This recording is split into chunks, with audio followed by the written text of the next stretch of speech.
우촌TV 989회 6.25와 이승만 대통령 15번째 시간입니다. 제2부 낙동강 방어선에서 대통령의 역할 중 부산 수도 기습 발표 부분입니다.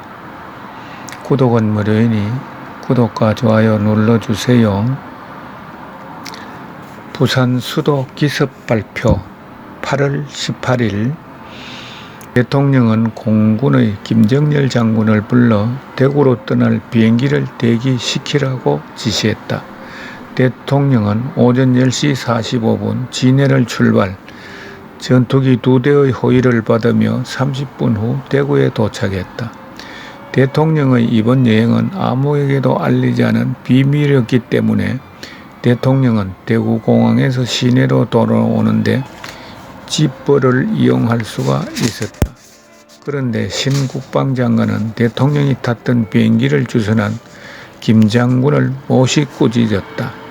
대통령이 타기에는 비행기가 너무 낡았고 안정감을 주지 않았다는 이유에서였다. 우리 비행기를 의무했던 2대의 전투기들은 전선의 출격 임무를 받고 있던 전투기들이었다. 이 전투기들은 우리의 비행기가 대구에 착륙하자 공항 상공을 몇 번 선회하고 나서 곧장 전선 쪽으로 출격했다. 대구에 도착해 보니 큰 혼란이 일어나고 있었다. 정부를 옮긴다는 결정은 대통령이 대구로 돌아올 때까지 보류하기로 되어 있었는데 대통령이 진해로 내려간 사이에 조 내무가 이를 발표해버렸던 것이다. 이 발표가 나가자 시민들은 온통 아우성을 쳤다. 서로 앞다투어 대구를 빠져나가려고 야단이었다. 대구역에는 수많은 사람들이 몰려들었고 큰 길은 완전히 사람들로 뒤덮여 있었다. 대통령 잠시나마 대구를 떠났던 것을 몹시 후회하는 것 같았다. 그러면서 방송과 신문을 통해 국민들에게 발표할 성명서를 작성했다. 대통령은 오후 2시에 무초대사와 함께 진해로 떠났다. 무초대사는 부산으로 가려던 참이었다. 포항 지역의 상황이 많이 좋아지고 있다는 이야기가 들렸다. 외관 쪽도 비교적 안정을 되찾았다. 그러나 대구공항 근처엔 계속 포탄이 날아들어 적지 않은 사상자를 냈다.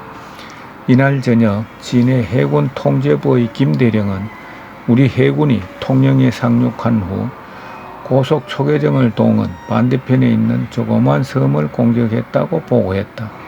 적이 통영을 포위하기 위해 그곳의 언덕 위에 포대를 설치해 놓은 있었던 것이다.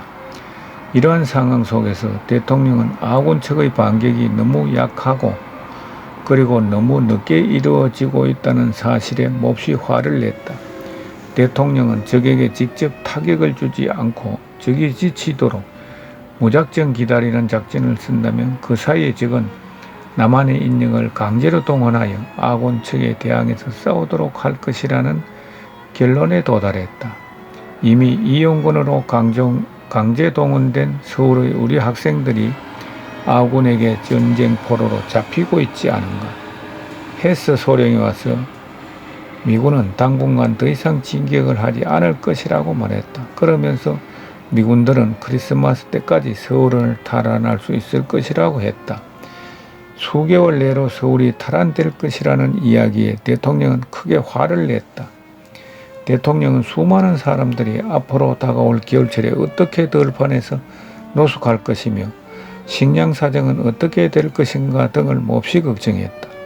서울 시민은 물론이고 전국 방방곡곡에 있는 국민들이 그들이 가진 모든 재물과 식량을 공산주의자들에게 강탈당하고 있지 않은가. 그래서 많은 한국인들은 최소한 9월 중순 이전까지는 적을 물리쳐야 한다고 기대했다. 그렇지 않으면 중공군의 정언부대가 투입돼서 사태가 더욱 악화될 것이 뻔한 노릇이기 때문이다. 이미 중공군은 이 전쟁에 개입하고 있었다. 북계군 병력은 얼마 남지 않을 것이다. 한국인을 돕기 위해 파병된 어떤 흑인 병사들은 왜 한국인들은 같은 종족, 같은 형제끼리 서로 총뿌리를 지켜놓고 싸우느냐고 질문을 하곤 했다. 그들은 한국인들끼리 서로 사이좋게 지내면 이 모든 파괴 행위도 방지할 수 있지 않느냐고 했다. 그들은 또 이 전쟁에선 아무도 승리할 수 없을 것이며 오직 이 강토만이 파괴될 뿐이라고 했다. 이날 밤 대통령은 중대한 결심을 했다.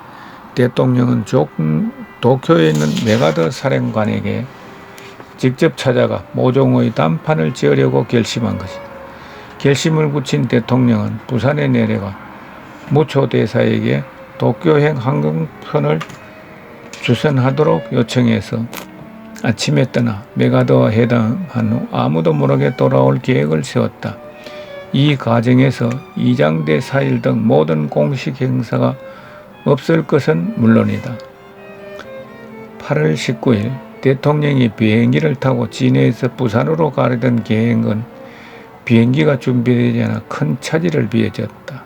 게다가 부산 근교 김해공항에서 부산 시내까지의 도로 사정도 매우 나쁘다고 했다.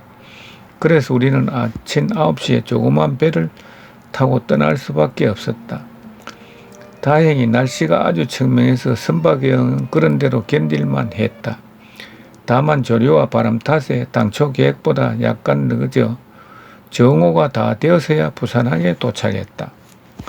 대통령을 찾아온 무초 대사는 전반적으로 상황이 많이 좋아졌다고 전제하면서 대통령의 요청 내용을 곧 메가더 사령관에게 전달하겠다고 말했다.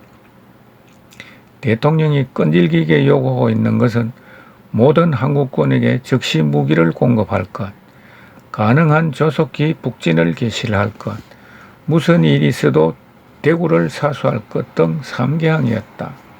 대통령은 무엇보다도 대구를 포기하게 되면 국민들의 사기가 현저히 떨어질 것이며 부산도 지키기 어려울 것이라는 점을 걱정했다. 대통령이 부산항에 내려 육지로 올라간 사이에 나는 배 안에 남아서 대통령이 돌아오기를 기다렸다. 그 사이에 경남지사 부인과 이기붕 씨 부인이 꽃과 포도주 꾸러미를 들고 나를 찾아왔다. 우리가 한창 이야기를 하고 있는데 오후 2시 30분경 대통령이 돌아왔다. 우리는 다시 뱃머리를 돌려 3시간 후 진해로 돌아왔다. 노벌 참사관이 진해에서 우리를 기다리고 있었다. 그는 막 대구에서 내려온 길이라고 했다. 미국 대사관은 한국 정부가 있는 곳에 항상 같이 있겠다는 방침을 정해놓고 있었기 때문에 노벌 참사관이 항상 우리 곁에 있도록 배치된 것이다. 대통령은 일요일인 20일 대구로 비행하겠다고 미국 측에 통보했다.